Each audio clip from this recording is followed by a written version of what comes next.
दोस्तों आज बात करते हैं बैलेंस शीट के बारे में, लेकिन बैलेंस शीट को स्टार्ट करने के पहले एक क्वेश्चन।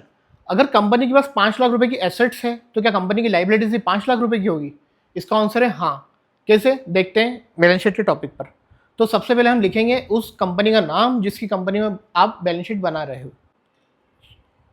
एबीसी लिमिटेड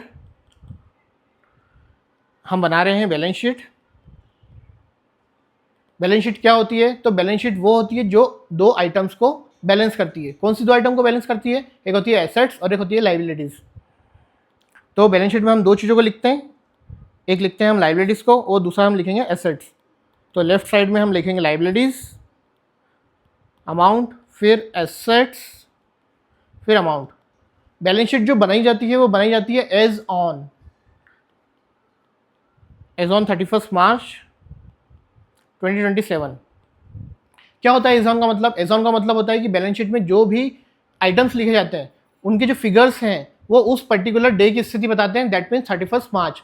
इसका मतलब ये हुआ कि 31 मार्च के एक दिन पहले 30 मार्च को भी वही फिगर्स हैं और बाद में 1 अप्रैल को भी वही फिगर्स हैं। इस बात की कोई गारंटी नहीं है। तो इसमें समझते हैं सबसे पहले हम एसेट्स के बारे में। एसेट्स दो प्रकार की होती है, एक होती है फिक्स एसेट्स और एक होती है करंट एसेट्स। सबसे पहले हम बात करते हैं फिक्स एसेट्स के बारे में। तो फिक्स्ड एसेट्स ऐसी एसेट्स होती है जिसका रिलेशन होता है टाइम से। फिक्स्ड एसेट ऐसी एसेट्स नहीं होती कि उसको एक जगह फिक्स कर दिया और उसको हिलाया नहीं जा सकता। यहाँ पर फिक्स्ड एसेट्स का मतलब है टाइम से। मतलब ऐसी एसेट्स जो 1 साल या 1 साल से अधिक समय के लिए यूज की जाती है और उन एसेट्स को बेचने के पर्पज से नहीं यूज किया जाता, उसको बोलते हैं हम फिक्स्ड एसेट्स। तो all those assets which are kept in the business not for sale and use in the business for the 1 year और फॉर मोर देन 1 ईयर। तो इसका हम एग्जांपल लेते हैं, लैंड, बिल्डिंग,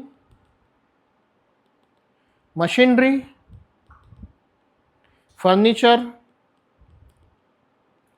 तो ये तो हो गई फिक्स्ड एसेट्स की पहली कैटेगरी जिसको हम बोलते हैं टेंजिबल एसेट्स। मतलब फिक्स्ड एसेट्स भी दो प्रकार की होती है, एक होती है टेंजिबल एसेट्स और एक होती है इनटेंजिबल एसेट्स।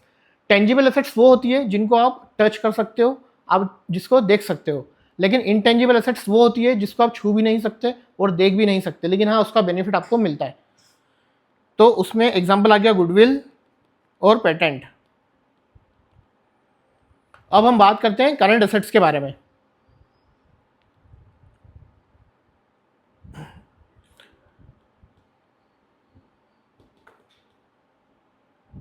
करंट एसेट्स तो क्या होती है करंट एसेट्स?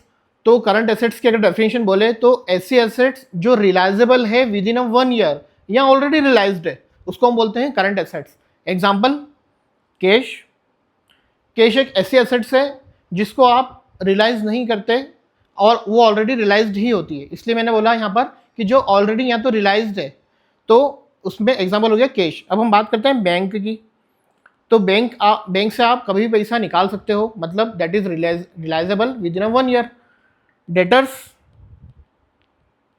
ये क्या होते हैं? तो ये वो पर्सन होते हैं जिनको आप उधार में गुड्स सोल्ड करते हो और आप ये बोल के गुड्स सोल्ड करते हो कि मुझे इसका पैसा 2 महीने में या 3 महीने में आप दे देना, और मैक्स आप चाहो तो 6 महीने में दे देना। तो ये रिलायजेबल हो गए विद इन अ 1 ईयर। और एग्जाम्पल इसमें ले सकते हो आप स्टॉक का। अगर ऐसे आइटम्स जो आपके लास्ट ईयर में नहीं बिके तो आप उसको इस ईयर में बेच के पैसा अर्न कर सकते हो, मतलब ये भी आप विद इन अ 1 ईयर बेच के आप पैसा कमा सकते हो, मतलब ये विद इन अ 1 ईयर रिलायजेबल है। तो ये तो हो गए फिक्स्ड एसेट्स और करंट एसेट्स की बात।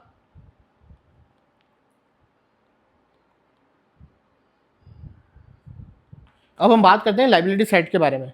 तो लाइबिलिटी साइड में सबसे पहले हम बात करते हैं इंटरनल लाइबिलिटीज की। तो इंटरनल लाइबिलिटीज में वो लाइबिलिटीज आती है जो कि बिजनेसमैन से रिलेटेड होती है। तो उसमें लिखते हैं हम सबसे पहले कैपिटल। अब कैपिटल लाइबिलिटीज क्यों होती है? बिजनेसमैन अगर पैसा लगाता है तो भैया तो बिजनेस का होना चाहिए, उसको हम लाइबिलिटीज में क्यों ले रहे हैं? तो ये कॉन्सेप्ट आता है सेपरेट एंटिटी कॉन्सेप्ट। कॉन्सेप्ट ये बोलता है कि बिजनेस और बिजनेसमैन दोनों अलग अलग होते हैं। इसको एक फोटो फॉर्म में समझते हैं।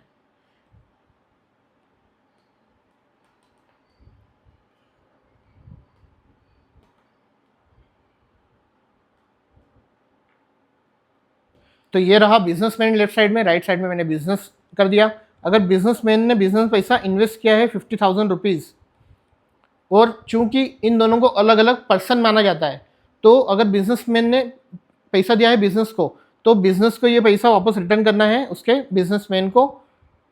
तो जब पैसा रिटर्न करना है, it means this is a liabilities. ये किस कॉन्सेप्ट पर आता है? सेपरेट एंटिटी कॉन्सेप्ट,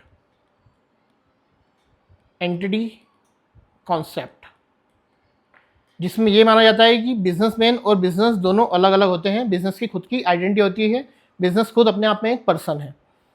तो सपोज यहाँ 50,000 रुपये बिजनेसमैन ने पैसा इन्वेस्ट किया।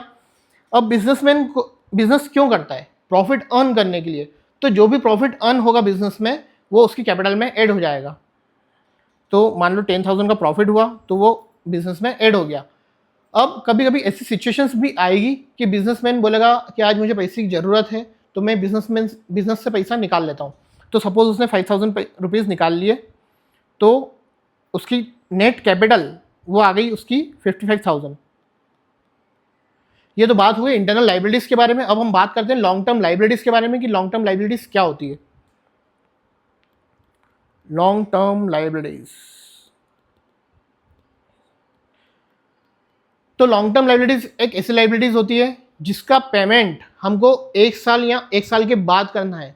मतलब ऐसे पेमेंट्स जिनको हमको लॉन्ग टर्म में पेमेंट करना है, वो होती है हमारी लॉन्ग टर्म लाइबिलिटीज, जिसकी डेफिनेशन हो गई ईयर के हिसाब से, जो जो 1 साल या 1 साल के बाद पे करना है, उसको हम बोलेंगे लॉन्ग टर्म लाइबिलिटीज। इसमें एग्जांपल ले लेते हैं हम बैंक लोन। बहुत से बैंक लोन ऐसे होते हैं जो 5 साल 10 साल के लिए चलते हैं। डिबेंचर्स, क्या होता है डिबेंचर्स? इसको आप 12th में बड़ा डिटेल में समझोगे, लेकिन इसको मैं एक लाइन में समझा देता हूँ आपको कि डिबेंचर्स क्या होते हैं। तो डिबेंचर्स भी एक लोन का फॉर्म होता है जो कि पब्लिक से लिया जाता है, और उसके बदले में उसको सर्टिफिकेट इशू किया जाता है। तो वो सर्टिफिकेट हमको प्रेजेंट करके अपना पैसा वापस ले सकता है, और उसके बदले उसको मिलता है इंटरेस्ट। तो लॉन्ग टर्म लाइबिलिटीज में 2 ही एग्जांपल काफ़ी हैं।